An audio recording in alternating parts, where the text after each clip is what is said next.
నమస్తే, welcome to T-SAT Rythu Mitra కార్యక్రమం పశుపోషణ కార్యక్రమంలో ఈరోజు పరిశుభ్రమైన పాల ఉత్పత్తి గురించి తెలుసుకుందాం. దీనిపైన మనతో మాట్లాడడానికి స్టూడియోలో ఉన్నారు వెటర్నరీ అసిస్టెంట్ సర్జన్ మద్దెనపల్లి వివేకానంద్ గారు. నమస్తే వివేకానంద్ గారు. నమస్కారం మేడం.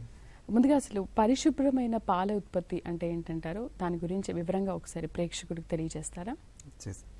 పరిశుభ్రమైన పాల ఉత్పత్తి మనం ఇది ఎందుకు చేసుకోవాలి, దానికంటే ముందు మనం మాట్లాడుకోవాల్సింది, మనం పాల ఉత్పత్తిలో ప్రపంచంలో మన దేశం అగ్రస్థానంలో ఉంది.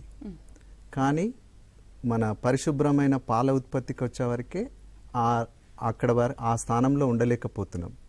కాబట్టి మనము అది చేరుకోవడానికి ఏదైతే ఉత్పత్తిలో మొదటి స్థానంలో ఉన్నామో పరిశుభ్రమైన పాల ఉత్పత్తి చేయడానికి కూడా మనము చేయడానికి చిన్న చిన్న మెలకువలు పాటిస్తే రైతులకి అది చాలా ఉపయోగకరం. పరిశుభ్రమైన పాల ఉత్పత్తి అంటే ఏంటంటే ఒక ఆరోగ్యకరమైన పశువు నుంచి శుభ్రమైన ఎటువంటి హానికర పదార్థాలు లేనటువంటి, హానికర పదార్థాలు అంటే రసాయనాలు కానీ యాంటీబయాటిక్స్, పశువుల అనారోగ్యం ఉన్నప్పుడు యాంటీబయాటిక్స్ వాడడం వల్ల కానీ వీటి వల్ల ఎటువంటి హానికర పదార్థాలు లేకుండా స్వచ్ఛమైన పాలను ఉత్పత్తి చేయడమే పరిశుభ్రమైన పాల ఉత్పత్తి. ఈ పాల నాణ్యతను పెంచడానికి మనము పాల ఉత్పత్తి నుంచి పాలు వినియోగించే వినియోగదారుడి వరకు కూడా ఆ నాణ్యతను మనం మెయింటైన్ చేసినప్పుడే ఆ సరైన ఉత్పత్తి మనం చేయగలుగుతాం. తర్వాత ఆ నాణ్యమైన ఉత్పత్తికి సరైన ధర అనేది రైతులకు చేరుతుంది. దీని ద్వారా రైతు యొక్క ఆర్థిక అభివృద్ధి, అదేవిధంగా రాష్ట్రము, అదేవిధంగా దేశ అభివృద్ధి అనేది జరుగుతుంది. ఈ పరిశుభ్రమైన పాల ఉత్పత్తిలో మొట్టమొదట మనం చేయాల్సింది ఏంటంటే పశువులలో పాకాల్లో పక్క నిర్మాణాలు అనేది ఉండాలి. టెంపరీ తాత్కాలిక నిర్మాణాల వలన పశువులలో పాల ఉత్పత్తిలో కంటామినేషన్ జరిగే అవకాశం అనేది ఉంటుంది పశువులకి. కాబట్టి మనం ఏం చేయాలి, దానికి పక్క పశువుల పాక నిర్మించుకోవాలి. రెండోది ఏంటంటే ఫ్లోరింగ్ అనేది పశువులకు స్లిప్పరీ లేకుండా, ఆ ఫ్లోరింగ్ పశువులు ఎక్కడైతే కట్టేస్తామో అక్కడ ఫ్లోరింగ్లో పగుళ్ళు లేకుండా పరిశుభ్రంగా దాన్ని ఉంచుకోవాలి. ఎప్పుడైనా నీటితో శుభ్రం చేస్తూ ఉండాలి. పశువులను కూడా అక్కడ పశువులు వదిలినటువంటి మలమూత్ర విసర్జాలను కూడా మనం ఏం చేయాలి, సరైన డ్రైనేజ్ వ్యవస్థ అక్కడి నుంచి పశువుల యొక్క మూత్రంని తీసుకెళ్ళి కెనాల్ ద్వారా బయటకు తీసుకెళ్ళి డ్రైనేజ్లో కలపడం. దీనివల్ల ఏమవుతుంది, అక్కడ ఎటువంటి ఇన్ఫెక్షన్స్ జరగకుండా జరుగుతాయి. పశువుల పేడ పశువుల పాకకి దూరంగా పెట్టుకోవాలి. దీనివల్ల సూక్ష్మ క్రిములు అనేటువంటి పశువుల పాకలో చేరడం అనేది తగ్గిపోతుంది. ఈ నాళాలు ఏవైతే ఉన్నాయో పశువుల మలమూత్రాలు పోయేటివి ఎటువంటి అడ్డంకులు లేకుండా జాగ్రత్తగా చూసుకోవాలి. ప్రతిసారి వాటి నుంచి ఏదన్నా అడ్డంకులు ఉంటే తీసేయడం, నీట్గా ఉంచుకోవడం అనేది చేయాలి. పశువులలో కూడా ప్రతి పశువుకు ఒక స్వేచ్ఛగా ఉండే విధంగా, తాను అటు ఇటు కొంచెం కదిలే విధంగా, పక్క పశువుకు తాకకుండా, అంటే ఈ పశువు వెళ్ళి ఆ పశువుని నాకకుండా ఒక మినిమం ప్లేస్ అనేది ఇచ్చి పశువులను మన పశువుల పాకలో ఒక ఎదురుంగా, అంటే ఈ పశువుకు ఆ పశువు ముఖానికి ఎదురుంగా. దీనివల్ల ఏమవుతుంది, ఈ పశువుల యొక్క మలమూత్రాల విసర్జన డ్రైనేజ్ అనేది ఇబ్బంది అవుతుంది. దీంతో అడ్వాంటేజ్ ఏముంది మనకి, దీంతో లాభం ఏంటంటే ఫీడింగ్ పశువులకి తొందర ఇవ్వచ్చు. రెండోది, పశువులకు వెనుక భాగంలో తోక నుంచి ఈ తోకకి ఆ తోకకి కలపడం వలన ఏమవుతుంది, పశువులకి ఆ డ్రైనేజ్ వ్యవస్థ ఈజీగా ఉంటుంది. మిల్కింగ్ అనేది ఈజీగా చేయగలుగుతాము. ఈ పశువుల పాక ద్వారా ఇటువంటి జాగ్రత్తలు, చిన్న చిన్న జాగ్రత్తలు తీసుకోవడం వలన పశువుల పాకలోకి వెంటిలేషన్, ముఖ్యంగా గాలి కంపల్సరీ రావాలి. తర్వాత వెలుతురు అనేది కంపల్సరీ. ఈ సన్ అక్కడ ఉండడం వలన, ఎండ తగలడం వలన అక్కడ ఉన్నటువంటి సూక్ష్మజీవులు పెరగకుండా చనిపోతాయి. కాబట్టి ఇది పరిశుభ్రమైన పాల ఉత్పత్తికి మొట్టమొదటి స్టెప్. అక్కడ ఈ విధంగా జాగ్రత్త చేయడం వలన పశువుల పాకలోకి ఎవరిని పడితే వాళ్ళని రానియకూడదు, నీట్గా ఉంచుకోవాలి. కొత్త పశువును మార్కెట్ ద్వారా తీసుకొచ్చినప్పుడు మిగతా ఉన్న పశువులతో కలపకుండా జాగ్రత్తగా దాన్ని క్వారంటైన్లో ఉంచి వేరేగా ఉంచి దాని మిల్క్ ప్రొడక్షన్ కూడా వేరేగా చేసి తర్వాత దీంట్లోకి తీసుకురావడం జరుగుతుంది. ఈ విధంగా చేస్తే పశువుల పాకలో ఇటువంటి చిన్న చిన్న చర్యలు తీసుకోవడం వల్ల పశువులకు సంబంధించి ఇది మొట్టమొదటి స్టెప్. రెండవది పశువులను క్లీన్ చేయడం మొట్టమొదట. తర్వాత పశువులని ఏ విధంగా క్లీన్ చేయడం, ఫస్ట్ పాకనంతా క్లీన్ చేసుకోవడం. వాటర్, ప్లెంటీ ఆఫ్ వాటర్ ఉండాలి మనకున్నప్పుడు. ట్రాన్స్పోర్టు, పశువుల పాక ఎక్కడ ఉండాలి, ట్రాన్స్పోర్టు దగ్గర ఎలక్ట్రిసిటీ, తర్వాత ఈజీగా మార్కెటింగ్ దగ్గరికి ఈజీగా వెళ్ళడానికి ఈ పరిస్థితులు ఉంటే మనము ఆ పశువుల పాక ఎత్తైన ప్రదేశంలో ఉండి దాని చుట్టుపక్కల ఎటువంటి పౌల్ట్రీ ఫార్మ్స్ కానీ చెడు వాసన వచ్చేటువంటి ఈ పరిశ్రమల ద్వారా కానీ అక్కడ ఉంచకూడదు. ఆ వాసనలన్నీ ఈ మిల్క్కు వచ్చే అవకాశం ఉంది. కాబట్టి ఈ చర్యలు తీసుకుంటే ఈ పశువుల పాక గురించి ఇది మొదటి స్టెప్ అండి. అంటే పాల ఉత్పత్తి చేపట్టాలన్నా కూడా ఆ ఉత్పత్తిలో ఇన్ని జాగ్రత్తలు వహించాలి, కంపల్సరీ తీసుకోవాలి మేడం. అంటే ఎందుకు చేయాలి? ఇప్పుడు జనరల్ గా పాలు తీసి అమ్మేస్తూ ఉంటారు, ఓకే, అంతవరకు మనం చూస్తూ ఉంటామో చేస్తారు కూడా. సో ఇన్ని జాగ్రత్తలు ఎందుకు పాటించాలంటే? ఎందుకు పాటించాలి మేడం? మనం ఒక పాల ఉత్పత్తులు నాణ్యమైనవి. ఇప్పుడు మనకు మార్కెట్లో మనము ప్రజలు, వినియోగదారుడు ఏం కోరుకుంటున్నాడు? నాణ్యత గల పదార్థాన్నే కొంటున్నాడు. నాణ్యత ఉన్న పదార్థానికి డబ్బులు ఎక్కువ పెట్టడానికి కూడా వెనకాడటం లేదు. ఆ నాణ్యత కావాలి. తర్వాత ఈ రైతులు పాలు తీసుకెళ్లి వినియోగదారు దగ్గర ఉండడానికి ఆ నాణ్యత పాటించాలంటే ఇటువంటి చిన్న చిన్న స్టెప్స్ ఫాలో అవ్వాలి. ఇప్పుడు మీరు మంచి అడిగారు, అది మంచి క్వశ్చనే. ఇప్పుడు వెలుతురు లేకుండా, గాలి లేకుండా ఉందనుకో, రైతులన్నీ, అక్కడ ఉన్న పశువులన్నీ ఏమైపోతాయి, శ్వాసకోశ ఇబ్బందులు ఏర్పడతాయి. దాంతో నిమోనియా వ్యాధులు వస్తాయి. తర్వాత మిల్క్ ప్రొడక్షన్ మీద ఎఫెక్ట్ పడుతుంది. దీంతో మనకేమైపోతుంది, ప్రొడక్షన్ తగ్గిపోతుంది, ఎకనామికల్ లాసెస్ వస్తాయి. అదే ఎండ లేకుండా ఉందనుకో డైరీ ఫామ్, అప్పుడు ఏమైపోతుంది, అక్కడ సూక్ష్మజీవులన్నీ పెరిగిపోయి ఇన్ఫెక్షన్స్ ఎక్కువయ్యే అవకాశం ఉంటుంది. నీట్గా లేకపోతే అదే డ్రైనేజ్ వ్యవస్థ నీట్గా లేదు, దాంతో ఇన్ఫెక్షన్ అయిపోతుంది మొత్తం. కాబట్టి ఈ చిన్న చిన్న స్టెప్స్ తీసుకోవడం వలన ఇటువంటి వలన పరిశుభ్రమైన పాల ఉత్పత్తికి, నాణ్యత గల పదార్థాలు తయారు చేసే స్టేజ్కి మనం వెళ్ళిపోతామండి.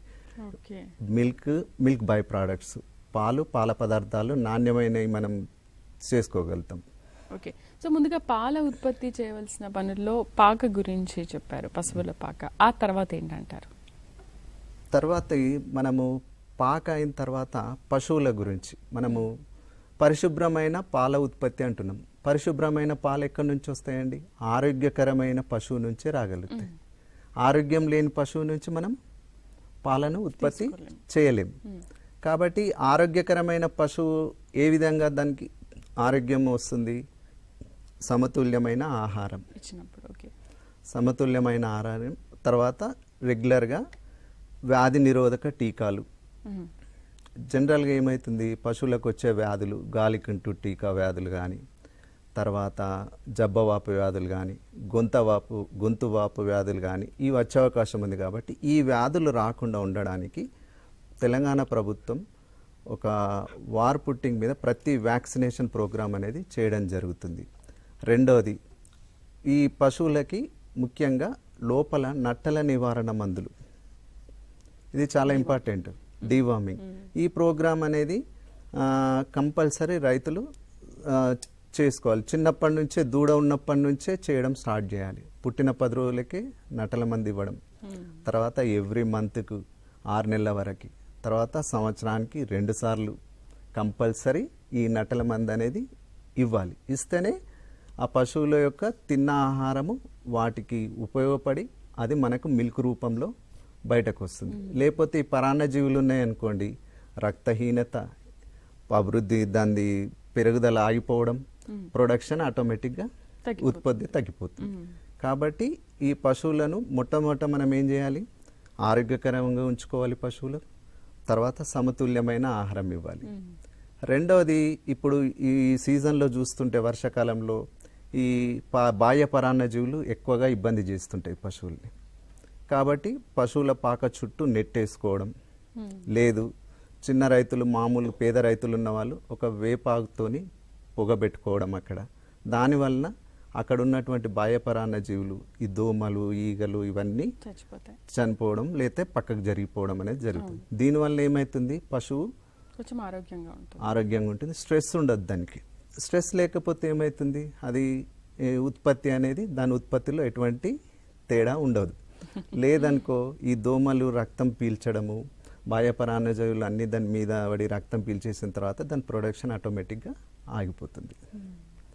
ఓకే, పశువుల ఆరోగ్యంతో అంటే ఏదైనా సిఎంపి సంబంధం ఉంటుందా అని అంటే ఇప్పుడు మనము ఈ క్లీన్ మిల్క్ ప్రొడక్షన్, పరిశుభ్రమైన పాల ఉత్పత్తి అనేది మనము మాట్లాడుతున్నాం. ఆరోగ్యకరంగా లేని పశువు పాలను ఉత్పత్తి చేసినామనుకో, ఆరోగ్యకరంగా లేదు పశువులలో ఆ పాలల్లో కూడా సూక్ష్మజీవులు ఉంటాయి. ఆ పాలు తీసుకెళ్ళి పాల కేంద్రంలో కానీ వినియోగదారులకు పోస్తే ఆ పాల వలన వాళ్లకు వ్యాధులు వచ్చే అవకాశం ఉంది. కాబట్టి ఈ పరిశుభ్రమైన పాల ఉత్పత్తి అనేది ఆరోగ్యకరమైన పశువు నుంచే మనం తీసుకోవాలి. అనారోగ్య పశువుని సపరేట్గా మిల్కింగ్ చేయాలి. దాని మిల్క్ వాడకూడదు. కొన్ని యాంటీబయాటిక్స్ రెసిడ్యూస్ పాలల్లో కూడా వస్తాయి. ఇప్పుడు ఒక ఉదాహరణకి మనము యాంటీబయాటిక్స్ వాడాం, దానికి ఒక వ్యాధి వచ్చింది, అది ఒక 72 అవర్స్ వరకు పాలల్లో వచ్చే అవకాశం ఉందనుకో, ఆ పాలను తీసుకెళ్ళి వినియోగదారులకు కానీ అక్కడ కానీ ఎవరికన్నా ఇచ్చాడనుకో, యాంటీబయాటిక్ ఎలర్జీ ఉందనుకో, వాళ్ళకి సడన్గా టోటల్ బాడీ అంతా ఎలర్జీ వచ్చే అవకాశం ఉంటుంది. ఒక్కొక్కసారి ప్రాణానికే ప్రమాదం కూడా అవకాశం ఉంటుంది. కాబట్టి రైతు సోదరులు ఏంటంటే వీళ్ళు పాలను తీసేస్తే ఇబ్బంది అవుతుంది, మాకు ఆర్థికంగా ఇదవుతాం అని చెప్పేసి వాళ్ళు ఈ పాలల్లో మిక్స్ చేయడం జరుగుతుంది. దీనివల్ల మొత్తానికి నష్టం అనేది జరుగుతుంది.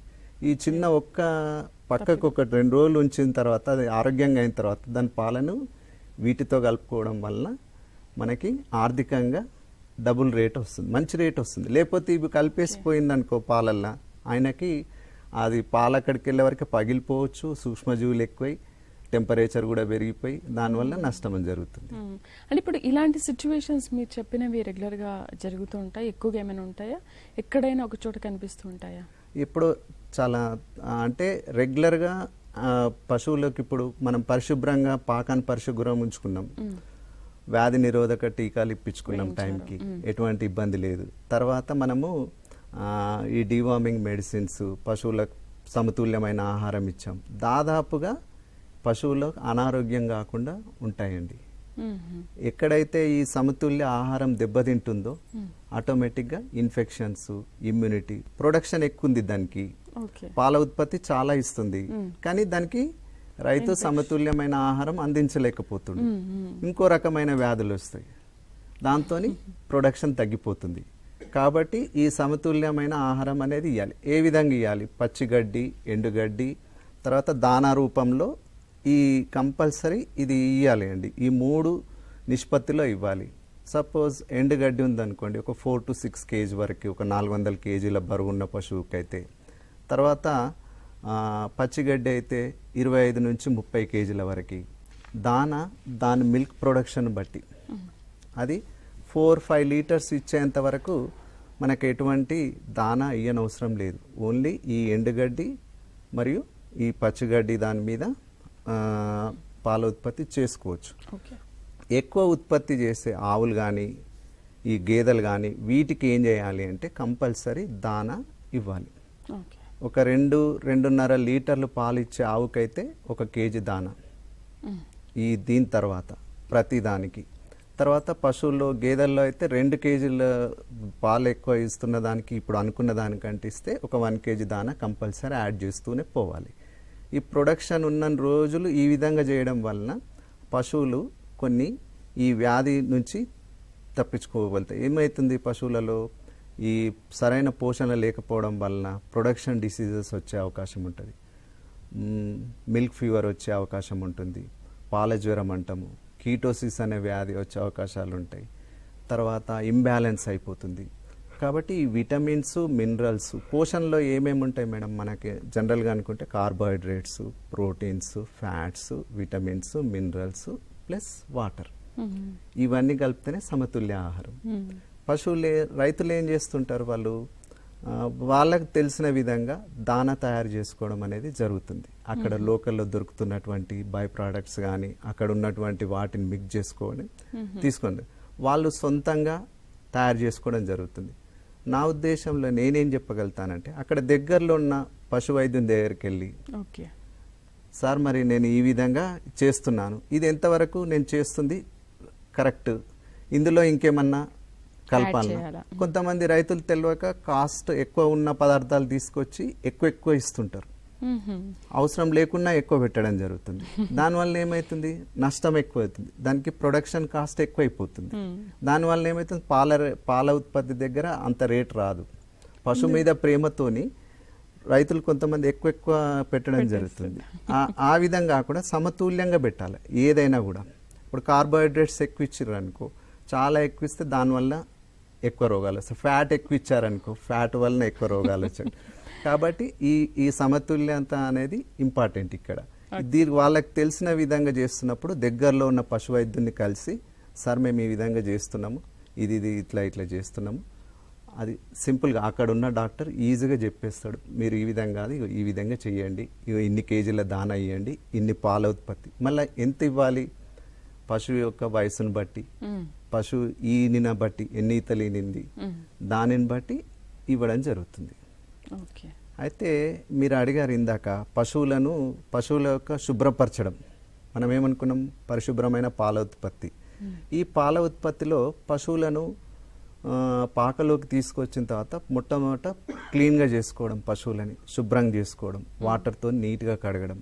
మీరు చూడండి, రైతులు పాకల్ని కడుగుతారు, తర్వాత పశువుల్ని కొంతమంది కడుగుతారు.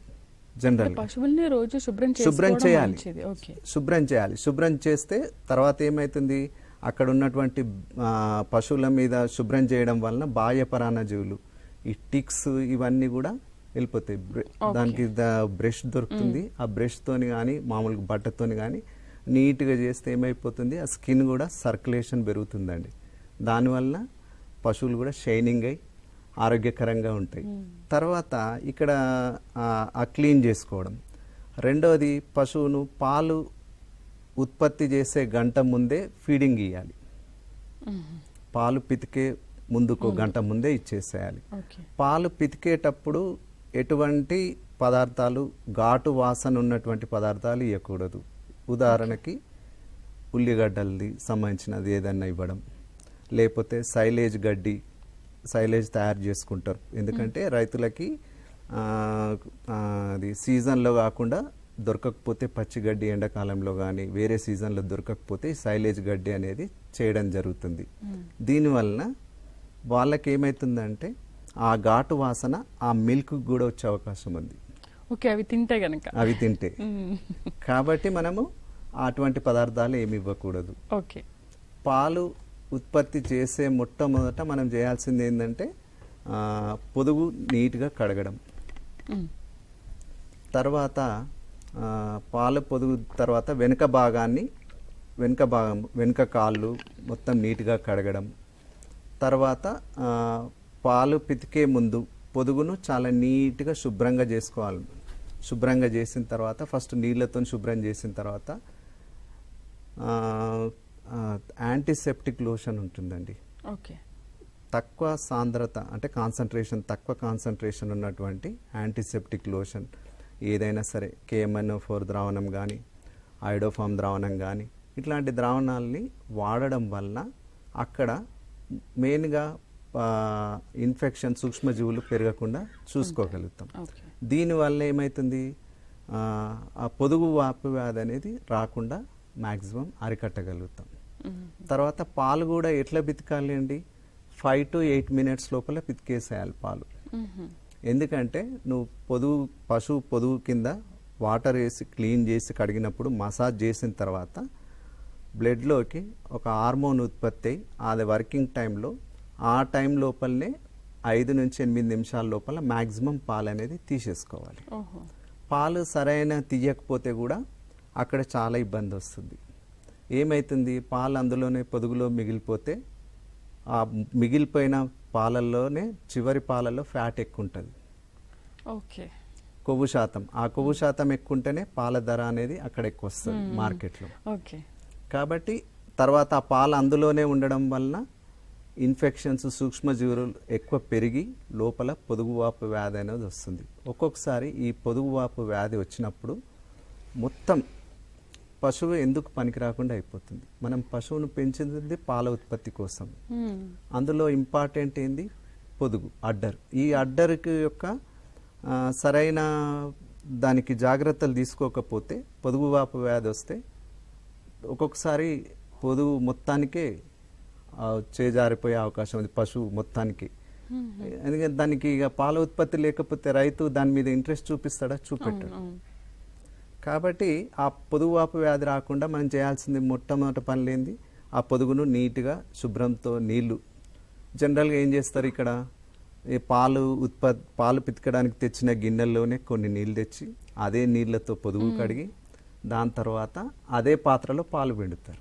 దీంతో ఏమవుతుంది, పొదుగుకున్నటువంటి ఆ పశువుల పేడ కానీ మూత్రం కానీ అక్కడ కింద కూర్చున్నప్పుడు మట్టి కానీ అవన్నీ అంటినప్పుడు అందులోనే పడిపోతాయి. మళ్ళీ ఆ ఇన్ఫెక్షన్ అనేది మళ్ళీ వస్తుంది. కాబట్టి ఆ ఇన్ఫెక్షన్స్ రాకుండా పొదుగు కడగడానికి పాత్రలు వేరే విధంగా, మిల్క్ పిండడానికి పాత్రలు వేరే విధంగా మనం మెయింటైన్ చేయాలి. రెండు కలిపేస్తే ఇబ్బంది వస్తుంది. రెండవది ఏంటంటే ఈ యాంటీసెప్టిక్ ద్రావణంలో ముంచడం. దీనివల్ల ఎందుకు ఉంచాలంటే పాలు పితికిన తర్వాత పితికక ముందు 2 సార్లు చేయాలి. పాలు పితికక ముందు చేస్తే ఏమవుతుందంటే పొదుగు మీద ఉన్నటువంటి సూక్ష్మక్రిములన్నీ చనిపోతాయి. దీనివల్ల పాలల్లోకి రావవి. రెండవది పాలు పితికిన తర్వాత ఎందుకు చేయాలి, పాలు పితికిన తర్వాత పాల చనులల్లో చిన్న చిన్న పాల చుక్కలు అక్కడ ఉండిపోతాయండి. దీనివలన అక్కడ సూక్ష్మక్రిములు చేరుతాయి. తర్వాత ఈ ఈగలు రావడం కూడా, ఈ పరాన్నజీవులు రావడం కూడా అక్కడ జరుగుతుంది. కాబట్టి అది క్లీన్ చేసి యాంటీసెప్టిక్ లోషన్తో మనం గిట్లా అక్కడ క్లీన్ చేసి డిప్ చేసేస్తే ఆ టీట్ కెనాల్ ఏదైతే ఉందో అది క్లోజ్ అయ్యే అవకాశం కూడా తొందరగా క్లోజ్ అయిపోతుంది. పాల ఉత్పత్తికి పాలు వచ్చే ఏ ద్వారం అయితే ఉందో ఆ ద్వారము పాలు పితికిన తర్వాత ఒక 15 మినిట్స్ నుంచి 30 మినిట్స్ వరకు ఓపెన్ ఉంటుందండి. అంటే అది తలుపులు తీసి ఉంటుంది, అంటే ద్వారానికి సూక్ష్మజీవులు లోపలికి వెళ్ళడానికి అవకాశం ఉంది. దాన్ని అరికట్టడానికి పశువుని ఏం చేయాలి, కింద కూర్చొనియకూడదు, పడుకోనియకూడదు. పాలు పిండిన తర్వాత దాన్ని ఏం చేయాలి, అప్పుడు మనము అక్కడ పశువులకి అప్పుడు దానా పెట్టాలి. దానా తినడానికి అవి ముందుకు వచ్చినప్పుడు నిల్చొనే తింటుంది. రెండవది ఈ యాంటీసెప్టిక్ ద్రావణంతో చేయడం వలన దీని రాసాయనిక చర్య వలన అక్కడ తొందర మూసుకుపోయే అవకాశం కూడా ఉంటుంది. తర్వాత బట్టతో క్లీన్ చేయడం. ఈ 15-20 మినిట్స్ నిల్చుండే విధంగా ఉండడం వలన ఈ పొదుగువాపు వ్యాధుల నుంచి అరికట్టే అవకాశం ఉంటుంది. అయితే ఇక్కడ మనం ఇంకొక ముఖ్య విషయం ఏంటంటే, ఇక్కడ పొదుగువాపు వ్యాధి వచ్చింది కాబట్టి ఇక్కడ ఒక విషయం ఏంటంటే, మొట్టమొదట ఈ పాలల్లో ఫస్ట్ పితికే పాలల్లో ఈ సూక్ష్మజీవుల సాంద్రత ఎక్కువగా ఉంటుంది మేడం. కాబట్టి వీటిని ఏం చేయాలి, పశువు యొక్క ఆరోగ్యం మనకు తెలియదు కాబట్టి ఈ సబ్ క్లినికల్ మాస్టైటిస్ అని అంటారు, క్రానిక్ మాస్టైటిస్ అని అంటారు, ఎలర్జిక్ మాస్టైటిస్ అని అంటారు. ఈ పొదుగు వ్యాధుల్లో ఈ 3 రకాల వ్యాధులు ఉంటాయి.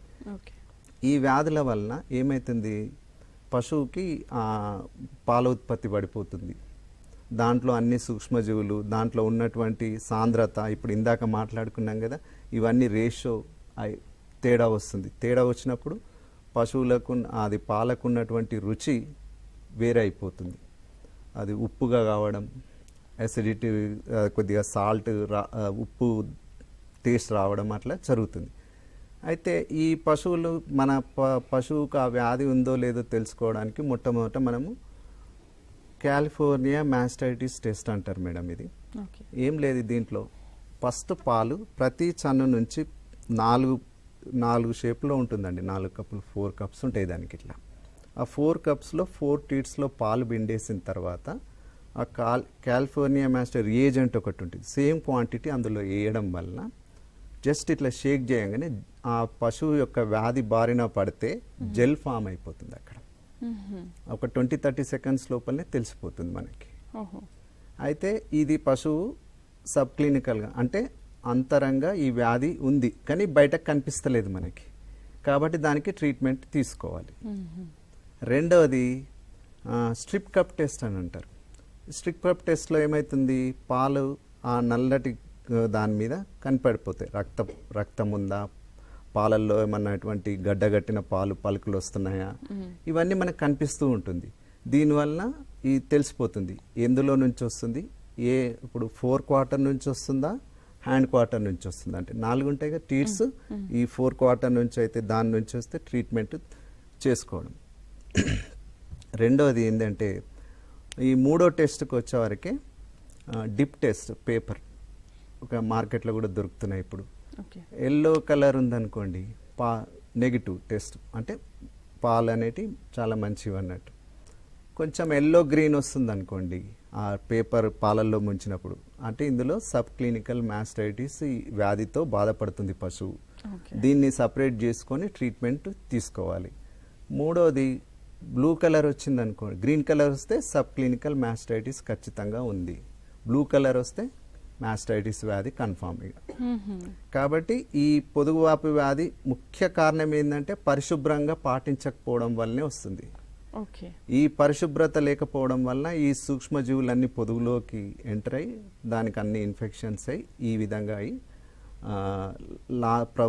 అది పాల ఉత్పత్తి పడిపోయి రైతులకు లాస్ వస్తుంది. కాబట్టి వాళ్ళు ఏం చేయాలంటే ఈ చిన్న చిన్న పాలు పితికే ముందు, పితికిన తర్వాత శుభ్రపరచుకోవడం, తర్వాత ఈ పాలను తీసుకో. సో ఖచ్చితంగా రైతులకి ఒకవేళ అలాంటివి ఏమైనా ఉన్నా కూడా ఆ కలర్స్ ద్వారా తెలుస్తూ ఉంటుంది అనమాట వాటికి ఏం ప్రాబ్లం ఉంది అనేది. బ్లూ కలర్ కానీ మీరు చెప్పినట్టు ఆ గ్రీన్ కలర్లో కానీ అలాంటివి ఉన్నప్పుడు ఆ వ్యాధి అనేది ఈజీగా తెలిసిపోతుంది మేడం. మీరు రైతులు ఇంకో రకంగా పొదుగు కూర్చోగానే వాళ్ళు ఏం చేస్తారు, వేడిగా తగులుతుంది. వేడిగా తగలడం వల్ల దీని లోపల టెంపరేచర్, అక్కడ ఇన్ఫ్లమేషన్ ఉన్నప్పుడు టెంపరేచర్ అనేది వస్తుంది. కాబట్టి ఆ టెంపరేచర్ పెరిగినప్పుడు పొదుగు వేడిగా ఉంటుంది. మిల్క్ లోపల దాని కలర్ చేంజ్ కావడం, పలుకులు రావడం, రక్తం రావడం, ఎటువంటి చిన్నది గమనించినా ఇమీడియట్గా ట్రీట్మెంట్ తీసుకోవాలి. కొంచెం అశ్రద్ధ చేస్తే దీనికి ఏమైతుంది, మనము భారీ మూల్యం చెల్లించుకోవాల్సి వస్తుంది. నెగ్లెక్ట్ చేయొద్దు, అస్సలకే చేయకూడదు ఈ విషయంలో. ఎందుకంటే పశువును మనం చాలా ధర పెట్టి కొంటున్నారు రైతులు. అంత ధర పెట్టుకున్నప్పుడు ఆ చిన్న చిన్న జాగ్రత్తలు తీసుకుంటే మనకి పశువు పాల ఉత్పత్తి పెరుగుతుంది. ఈ మంచి పరిశుభ్రమైన వాతావరణంలో పాల ఉత్పత్తి చేయడం వల్ల పాల ఉత్పత్తి కూడా పెరుగుతుంది మేడం. ఇక్కడ ఏమవుతుంది, పరిశుభ్రంగా ఉండడం వల్ల ఎటువంటి వ్యాధులు రావు. వ్యాధులు రాకపోతే మిల్క్ ప్రొడక్షన్ దానికి ఎంత కెపాసిటీ ఉందో అంత కెపాసిటీ మనం మిల్క్ తీసుకోగలుగుతాం. దానికంటే ఎక్కువ చేయలేం కదా మనం. ఎంత దాని జెనెటికల్గా ఏదైతే ఎంతైతే ఉందో అంతనే తీసుకోగలుగుతాం, అంతకంటే ఎక్కువ లేదు. చాలా మంది రైతులు ఏమనుకుంటారు అంటే మనం ఎక్కువ దానా పెడితే, ఎక్కువ చేస్తే ఎక్కువ మిల్క్ ప్రొడక్షన్ వచ్చే అవకాశం ఏమన్నా ఉంటుందేమో అని ఆలోచిస్తుంటారు. కాబట్టి అట్లా చేయకుండా, సో దానికి కూడా లిమిట్ కానీ అంతే, లిమిట్ గానే ఫుడ్, అది కూడా ప్రాణమే కాబట్టి. కానీ మీరు చెప్పిన ఇన్ని జాగ్రత్తలు చూస్తుంటే ఈ పాల ఉత్పత్తి విషయంలో రైతులు ఇంత చిన్న చిన్న జాగ్రత్తలు పాటిస్తారా? ఎందుకంటే ఇవన్నీ పట్టించుకుంటారా? అంటే పాలు పితికేటప్పుడు కానీ మీరు చెప్పినట్టు ఆ జెల్స్ రాయడం కానీ, ఆ తర్వాత మళ్ళీ అది రాయడం కానీ, ఇంత జాగ్రత్తలు తీసుకుంటారంటారా రైతులు? కొంతమంది రైతులు తీసుకుంటారు మేడం. చెప్తారా మీరు? కొంతమంది మేము ప్రతి రైతుకు వచ్చిన తర్వాత ఇప్పుడు అక్కడ వెళ్తాం, రైతు దగ్గరికి వెళ్తాం, అవగాహన సదస్సులు ఏర్పాటు చేస్తాం, క్యాంప్స్ ఏర్పాటు చేయడం, తర్వాత ఫర్టిలిటీ క్యాంప్స్ అని, వ్యాక్సినేషన్ క్యాంప్స్ కానీ, అక్కడ వెళ్ళినప్పుడు పశువు పాకలో కొన్ని వాళ్ళు చేస్తున్నటువంటి కొన్ని ఏవైతే చూస్తామో వీటి వల్ల నష్టం జరుగుతుంది మీకు, ఇది నష్టం జరుగుతుంది వాళ్ళు అనుకోరు. ఎందుకంటే చిన్నది ఇదేముంది, దీనికి ఏమవుతుంది అని అనుకోవడం జరుగుతుంది. ఆ విధంగా కాకుండా ఈ విధంగా చేసుకుంటే మీకు మంచి ఉత్పత్తి వస్తుంది, మీకు నాణ్యమైన ధర వస్తుంది, దాంతోపాటు వాళ్ళ ఎకానమీ కూడా పెరుగుతుంది. ఈ చిన్న చిన్న జాగ్రత్తలు పాటిస్తే సరిపోతుంది. రెండో, మీరు ఈ పొదుగువాపు వ్యాధి గురించి మనం మాట్లాడుకుంటున్నాం కదా మేడం. ఈ పొదుగువాపు వ్యాధి రాకుండా ఉండడానికి ఇందులో ఇంకో ఆరోగ్యకరమైన విషయాలు ఏంటంటే, ఇక్కడ కంపల్సరీ క్లీన్ ఉంచుకోవడం, అక్కడ పొదుగు దగ్గర వెనుక భాగంలో హెయిర్ అంతా క్లిప్పింగ్ చేయడం ఎవ్వరు చెయ్యరు. ఫస్ట్ నేను చెప్పాను కదా, ఆ పాలు పిండే పాత్రల్లో కొన్ని నీళ్ళు తీసుకొని Water వచ్చి వేసేసి, అదే పాత్రలో చేయడం, మ్మ్. అదే పాత్రలో పాలు పిండడం, అట్లా చేయకూడదు. యాంటీసెప్టిక్ లోషన్స్ అప్లై చేయడం. రాయాలి. మ్మ్. ఏదన్నా ప్రాబ్లం వచ్చినప్పుడు సార్ అది ఇబ్బంది అవుతుంది, అది ట్రీట్మెంట్ చేస్తే మంచి దానికి ఈ టెస్ట్లన్నీ చేసి ఏబిఎస్టి యాంటీబయాటిక్ సెన్సిటివిటీ టెస్ట్ కూడా చేయించి ఆ కరెక్ట్ మందులు డాక్టర్ గారు రాసిచ్చారు అనుకో తగ్గిపోతుంది ఆయనకి. అది తగ్గిపోయింది అనుకో ఆయన మళ్ళీ ఆ జాగ్రత్త పాటిస్తాడు. తన ముందు నుంచే ఈ జాగ్రత్త పాటిస్తే డాక్టర్ దగ్గరికి వెళ్ళాల్సిన అవసరం ఉండదు. ఉండదు, ఆ వ్యాధి రాదు కాబట్టి ఆయనకు ప్రొడక్షన్ ఆగిపోతుంది. తెలియక రైతుకు ఆ ఇబ్బంది ఉంది కాబట్టి అది తెలియక ఆయన అశ్రద్ధతోనే ఆ విధంగా చేస్తాడు. చెప్పినా కూడా కొన్నిసార్లు కొద్దిగా ఇబ్బంది ఉంటుంది ఆ విషయం. తర్వాత ఇక్కడికి ప్రొడక్షన్కి వచ్చిన తర్వాత ఇక్కడ మిల్క్ ఎవరైతే మనము మిల్కింగ్ చేస్తున్నాడో అతను ఏ విధంగా ఉండాలి, ఓకే, అతని పాత్ర ఏంటని. అతని పాత్ర ఏంటి. ఓకే, ఇప్పుడు మనం ఇప్పటివరకు పశువు పాక ఎట్లా ఉండాలి, పశువులు ఏ విధంగా శుభ్రం చేసుకోవాలి, తర్వాత పశువు పొదుగు యొక్క జాగ్రత్తలు కూడా మనం కొంచెం వరకు డిస్కషన్ చేస్తాం. తర్వాత ఇక్కడ ముఖ్యంగా ఈ పశువులను పాల ఉత్పత్తి చేసే పాల ఉత్పత్తిదారుడు ఏ విధంగా ఉండాలి అతను. అప్పటి వరకు అతను ఏం చేస్తాడు, పశువులో కడగడం చేయడం అదే డ్రెస్తో ఉండడం జరుగుతుంది. ఆ డ్రెస్ తీసేసి పాల ఉత్పత్తికి శుభ్రమైన బట్టలు వేసుకోవాలి. ఓకే, శుభ్రమైన బట్టలు వేసుకోవాలి. ఎందుకంటే ఆ బట్టలకున్న మురికి మొత్తము పాలల్లో వచ్చే అవకాశం ఉంటుంది. దానికి అక్కడ ఉన్నటువంటి ఆ దుర్గంధం అంతా బట్టలకు పట్టింది అనుకోండి, అది కూడా మిల్క్కు చేరే అవకాశం ఉంటుంది. ఒక కాల్ చూద్దాం సార్. హలో హలో హలో మాట్లాడండి. హలో సార్, నమస్తే. నమస్తే అండి.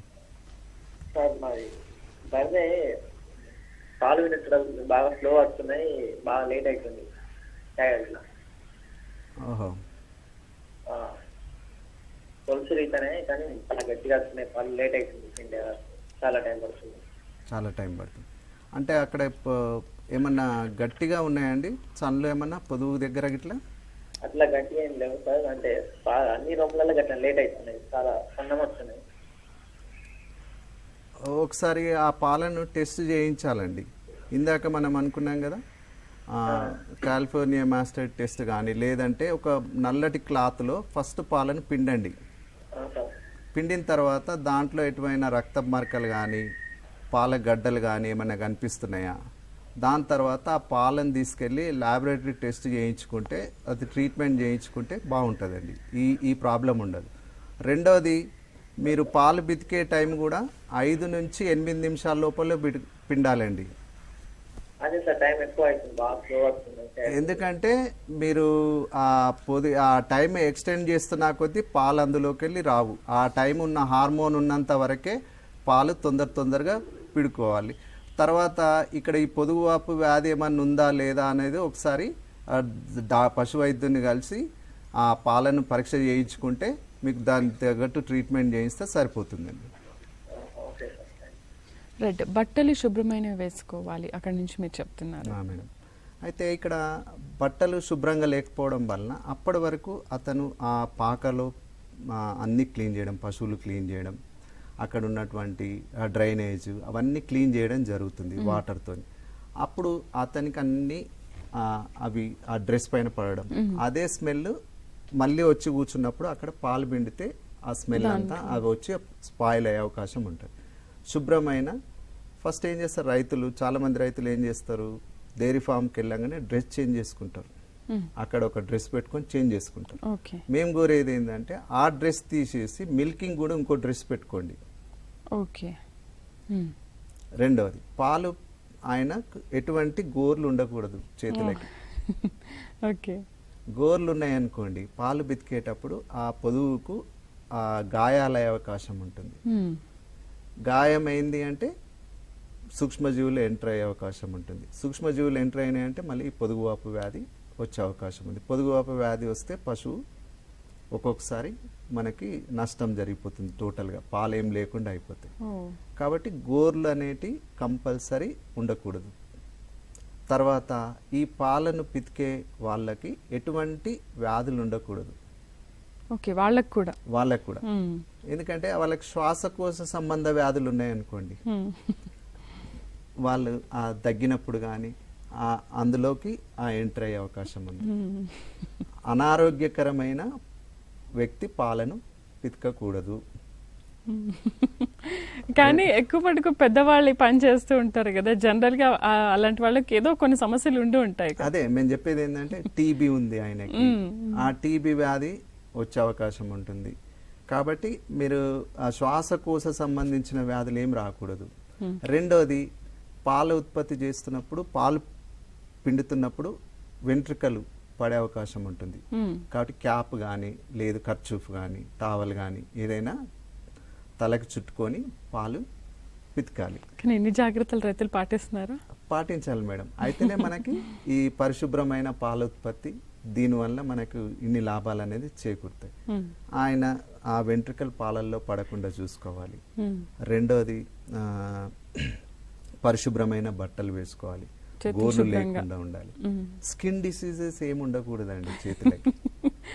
దురదకు ఏవైతే దురద సంబంధించిన ఏవి కూడా ఉండకూడదు, ఎలర్జీ ఇవన్నీ పశువుకు వచ్చే అవకాశం ఉంటుంది.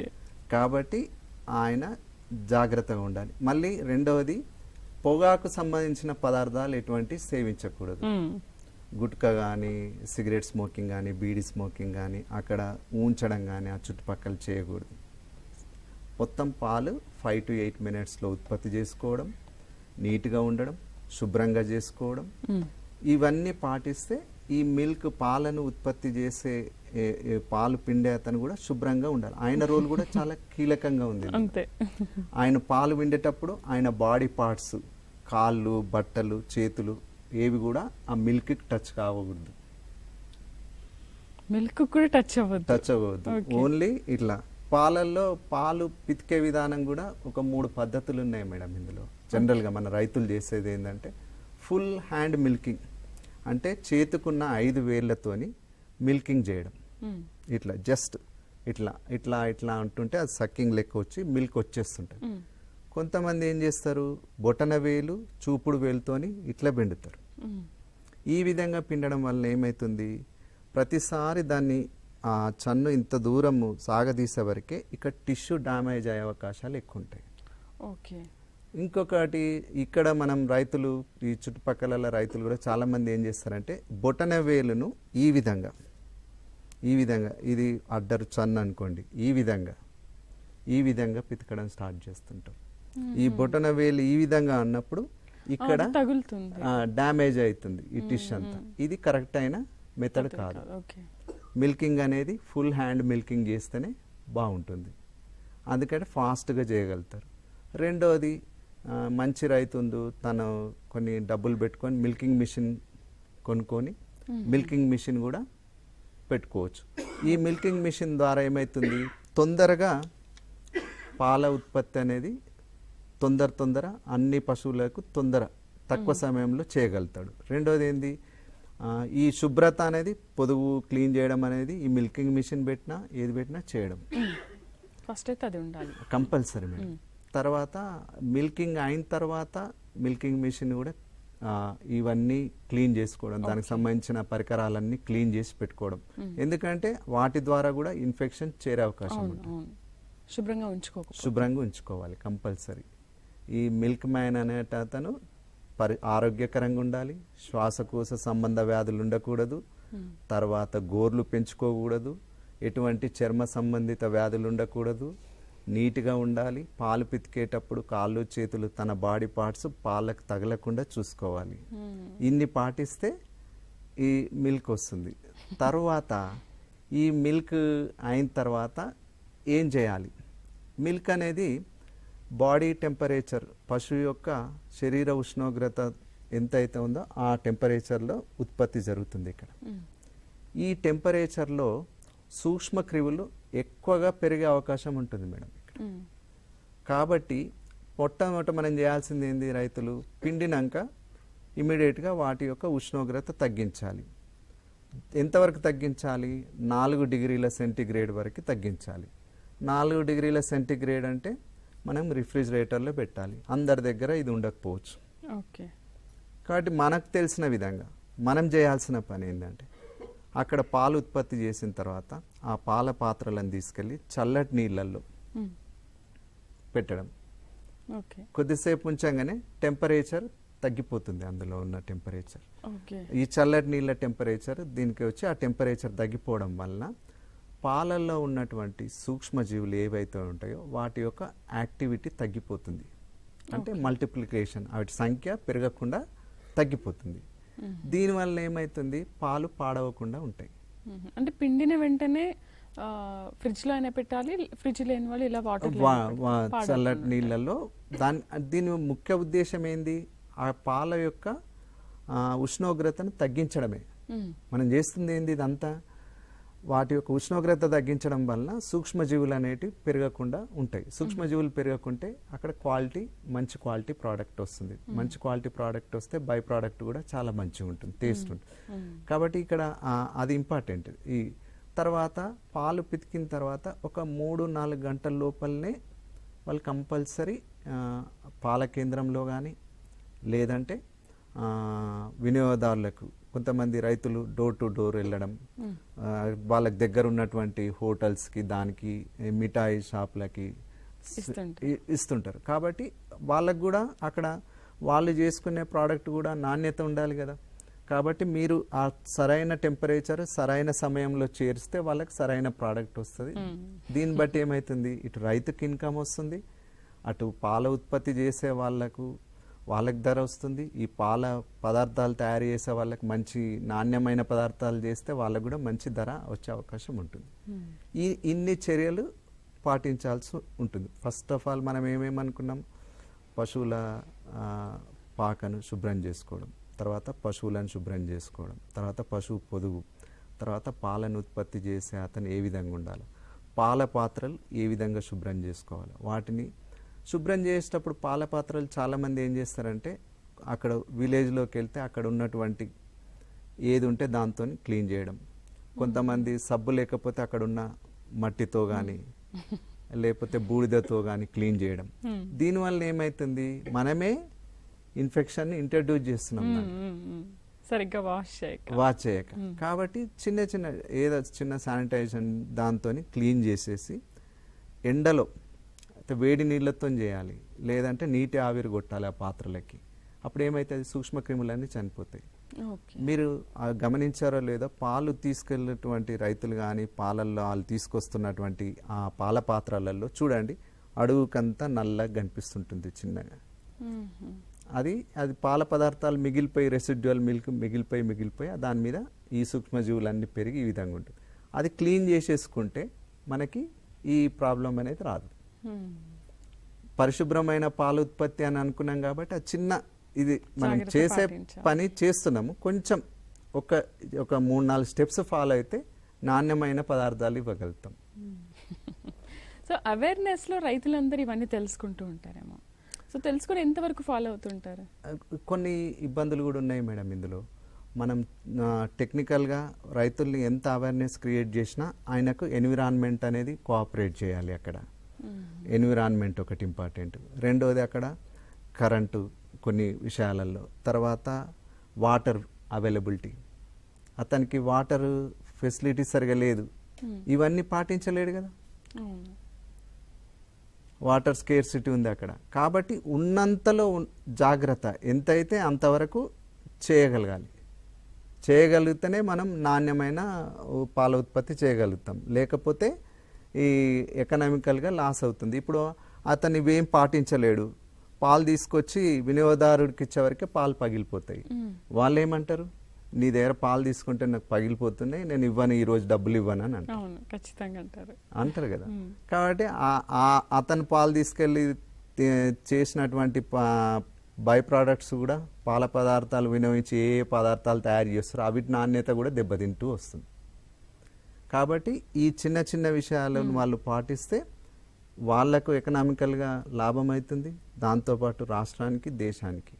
ఎందుకంటే మనం అగ్రికల్చర్ అలైడ్ సెక్టార్ నుంచి జీడిపిలో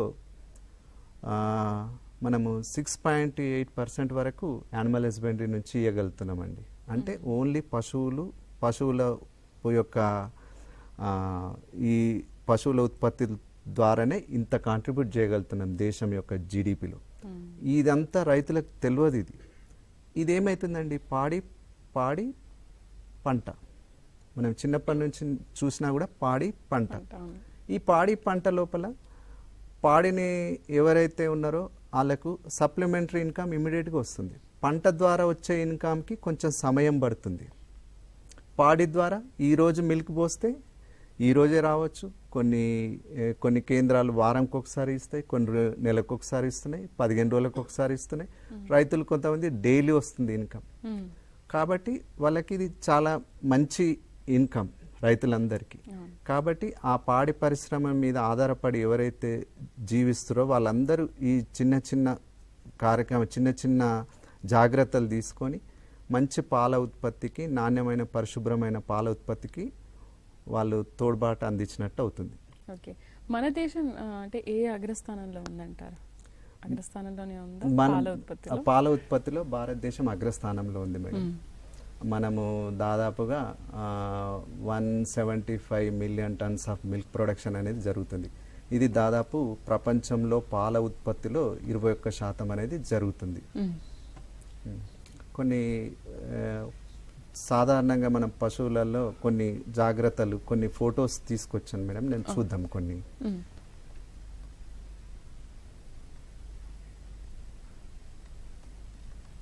ఓకే,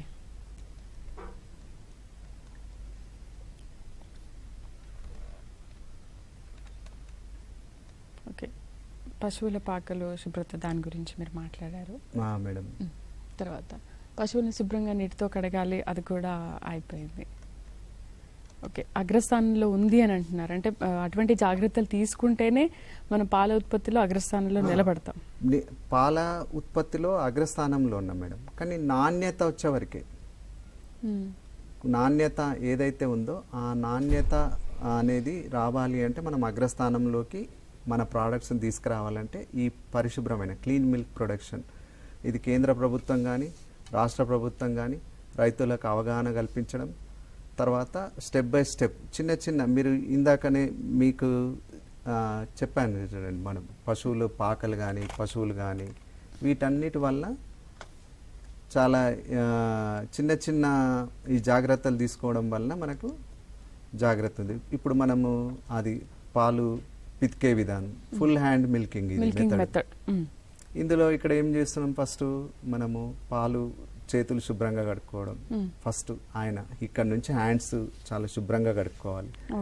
తర్వాత పొదుగుకు నీట్గా కడగడం, తర్వాత పొదుగును యాంటీసెప్టిక్ ద్రావణంతో క్లీన్ చేయడం, తర్వాత ఒక నీట్ పేపర్ టవల్స్ కానీ లేదంటే పొడి బట్టతోని నీట్గా ఉండాలండి. ఇక్కడ ఈ బట్ట వాడడం, ఈ అనారోగ్యకరమైన పశువుకు ఈ వాడిన బట్ట వేరే పశువులకు వాడద్దు. ప్రతి పశువుకు దానికి చిన్న టవల్ పెట్టుకోవడం వలన అది చాలా మంచిదండి. జనరల్గా ఒక 10 పశువులు ఉన్నాయనుకో, 10 చిన్న టవల్స్ ఉంచుకుంటే సరిపోతుంది. ఇది ఫుల్ హ్యాండ్ మిల్కింగ్. దీనివల్ల ఏమవుతుంది, ప్రతి ఒక్క అన్ని ఫింగర్స్ అన్ని కలిపి ఈజీగా చేయడం వల్ల మిల్కింగ్ మొత్తం అనేది ఈజీ జరుగుతుంది. రెండవది ఇందాక కూడా అడిగారు కాబట్టి వాళ్ళు ఆ మిల్కింగ్ చేయడం జరుగుతుంది. రెండోది ఇది స్ట్రిప్పింగ్ అనడం వల్ల ఏంది, ఈ చూపుడు వేలు ఈ వేలుతోని చేయడం జరుగుతుంది. ఇది స్ట్రిప్పింగ్. చాలా మంది అంటే ఇది ఫాలో అవుతూ ఉంటారు, కొంచెం మంది ఇది ఫాలో అవుతుంటారు. మూడోది వచ్చేవరకే ఇది అండి, ఫిస్టింగ్ లేదా నక్లింగ్. ఇందాక చెప్పాను కదా మేడం, ఈ బొటన వేలును పొదువుకు ఇలా పెట్టి చేయడం వలన అక్కడ టిష్యూ డ్యామేజ్, ఆ పొదువు యొక్క అది కణాలన్నీ డ్యామేజ్ అయ్యే అవకాశం ఉంది. దానివల్ల ఇన్ఫెక్షన్స్ అవుతాయి. ఇవన్నీ మనకు గాలి ద్వారా, మనుషుల ద్వారా, నీటి ద్వారా, ఫాడర్ ద్వారా చేయడం జరుగుతుంది. అయితే ఇక్కడ ఫాడర్ కూడా పెస్టిసైడ్స్ ఎక్కువ ఉన్నటువంటి చేసినటువంటి ఆ పశుగ్రాసాన్ని తీసుకొచ్చి పశువుకు మేపకూడదు. దానివల్ల కూడా ఈ రసాయనాలు పాలల్లో వస్తాయి. కంపల్సరీ నీట్గా ఉంచుకోవడం, నీట్గా పాకలన్నీ నీట్గా కడగడం, ఎప్పటిదప్పుడు కడుక్కోవడం. ఇక్కడ చూడండి, అది మిల్క్ ఆయన ఏ విధంగా చేస్తున్నాడు, పాలు పితికే పద్ధతి అయితే తన ఉన్న దాంట్లో చేయగలుగుతున్నాడు. అది ఇది స్ట్రిప్పింగ్ మెథడ్. ఆ 2 వేళ్ల ద్వారానే పాలు పితకడం అనేది చేస్తుంది అక్కడ. కానీ సరైన పద్ధతి కాదు. ఈ 2 ఫుల్ హ్యాండ్ స్ట్రిప్పింగ్ చేస్తారండి. ఓకే. ఇంకొక స్టెప్ ఉంది నక్లింగ్ మెథడ్. దీని వల్ల ఇక్కడ చూడండి మేడం, ఇక్కడ మీరు చూడండి రైతు సోదరులందరూ అక్కడ అపరిశుభ్రమైన వాతావరణం చూడండి, అక్కడ చుట్టుపక్కలంతా ఆ విధంగా వాతావరణంలో మనం పాలు అస్సలు పితకకూడదు. పాల నాణ్యత మొత్తం దెబ్బతింటుంది. అంటే అలా తీసుకున్న పాలు కూడా వృధా అయిపోతాయి. కాబట్టి అది ఎకనామికల్ గా లాస్. ఆ పాలు ఇంక దేనికి పనికిరావు. కానీ ఇలా అపరిశుభ్రంగా ఉంచుకోకూడదు పాకని కానీ పశువుల్ని కానీ. ఇక్కడ చూడండి ఈ అమ్మ ఆ చేతు వేళ్లతోని ఆ నక్లింగ్ ఇప్పుడు ఇందాక చెప్పాను కదా ఆ విధంగా చేస్తుంది. చూడండి ఒకసారి ఆ పాలు పితకడం ఆ విధంగా చేయడం వల్ల అక్కడ టిష్యూ డ్యామేజ్ అవుతుంది. ఇదంతా ఫుల్ హ్యాండ్ మిల్కింగ్ వాళ్ళు చేస్తూ పోతున్నారు. ఇది కూడా చూడండి శుభ్రంగా ఉంది చూడండి. ఇక్కడ ఉన్నంత వరకు ఆ ప్రదేశం కానీ ఆ పశువు ఇక్కడ చూడండి ఈ ప్రదేశాన్ని చాలా నీట్ గా. అక్కడ చూడండి మేడం, ఆమె వెనుక కాళ్ళు కట్టేసింది అక్కడ. తర్వాత తోకను కూడా కట్టేసేయాలి. ఎందుకంటే ఆ తోక వల్ల అది కదలడం వల్ల ఆ మిల్క్ లో వచ్చే అవకాశం ఉంటుంది. కాబట్టి అక్కడ చాలా ఇదిగా ఉంటుంది. వెనుక భాగాన్ని కడగడం, పొదుగు కడిగేక ముందు ఇదంతా కడిగేసుకోవడం, వెనుకంతా కడగడం వల్ల నీట్ గా ఉంచుకోవడం. ఇక్కడ చూడండి ఇందులో డ్రైనేజ్ వ్యవస్థ లేదు. ఆ స్లోప్ అనేది ఉండాలి. పశువులు మలమూత్రాలు వేసినప్పుడు స్లోప్ ఉందనుకో, ఆ స్లోప్ ద్వారా వెళ్ళిపోతాయి బయటకి, అదొక ఇబ్బంది ఉంది. కాబట్టి ఇటువంటి తప్పులు ఇది చూడండి, ఇది నీట్ గా తనకు తెలిసినంత వరకు తన దగ్గర ఉన్నాయన్నీ చేసుకొని ఆ విధంగా ఎండలో పెట్టడం వల్ల ఏమైతుంది, సూక్ష్మక్రిములన్నీ చనిపోతాయి, పాత్రలన్నీ శుభ్రంగా ఉంటాయి, లోపల కూడా ఎటువంటి స్మెల్ ఉండకుండా ఉంటాయి. ఈ నీట్ గా డ్రైనేజ్ వ్యవస్థలో ఎటువంటి ఉండదు. ఇక్కడ చూడండి ఈ హ్యాండ్స్ నెయిల్స్ లేకుండా ఉండడం, స్కిన్ చర్మ సంబంధిత వ్యాధులు ఏమి ఉండకూడదు, నీట్గా ఉండాలి చేతులు. ఇక్కడ చూడండి ఈ రైతు సోదరులకి ఆ నీళ్ళల్లో ఎక్కువసేపు ఉండడం వల్ల ఆ స్కిన్ ద్వారా ఆ ఇన్ఫెక్షన్ వచ్చింది. అట్లాంటి వాళ్ళు ఆ పాలు మిల్కింగ్ చేయడం వల్ల ఇబ్బంది అవుతుంది. ఇక్కడ ఇంకొక విషయం, ఇక్కడ ఏంటంటే మనము ఆ పాలు పితికేటప్పుడు ఈ ఎటువంటి డిసీజ్ ఉండకూడదు. మనకి ఈ సూక్ష్మ క్రిములన్నీ ఆ పాలల్లో వచ్చే అవకాశం ఉంటుంది. చాలా మంది రైతులు ఏం చేస్తారు, ఆ పాలు పితికే ముందు పితికిన పాలని చేతులు వేసుకోవడం, ఆ చేతులన్నీ తడి చేసుకొని పిండడం. కొంతమంది పశువుల యొక్క సెలైవా తీసుకొని పిండడం, అంటే తర్వాత వాటర్ తోని. ఇవేం చేయకూడదు పశువు దగ్గర. చాలా శుభ్రంగా పొడి వాతావరణంలో చేతులు శుభ్రం చేసుకొని పొడిగా ఉన్నప్పుడే చేయాలి. ఇక్కడ చూడండి ఆ రైతు తనకు తెలిసినంత వరకు టెంపరేచర్ రెగ్యులేట్ చేయడానికి తన దగ్గర ఉన్నటువంటి వ్యాన్ లో అవి చూసారా క్లాత్, అది జూట్ బ్యాగ్స్ వేసుకొని అది టెంపరేచర్ రెగ్యులేట్ చేస్తున్నారు. తాను చేరుకునే డెస్టినేషన్ వరకు మిల్క్ నాణ్యతతోని ఉండాలని చెప్పేసి చేయడం జరుగుతుంది. రైట్ సార్, పరిశుభ్రమైన పాల ఉత్పత్తి గురించి చాలా బాగా వివరించారు ఈరోజు రైతు సోదరులందరికీ. Thank you very much. ఇది వాళ్ళ టీసాట్ రైతు మిత్ర పశు పోషణ కార్యక్రమం. మరో టాపిక్ తో మళ్ళీ కలుద్దాం. నమస్తే.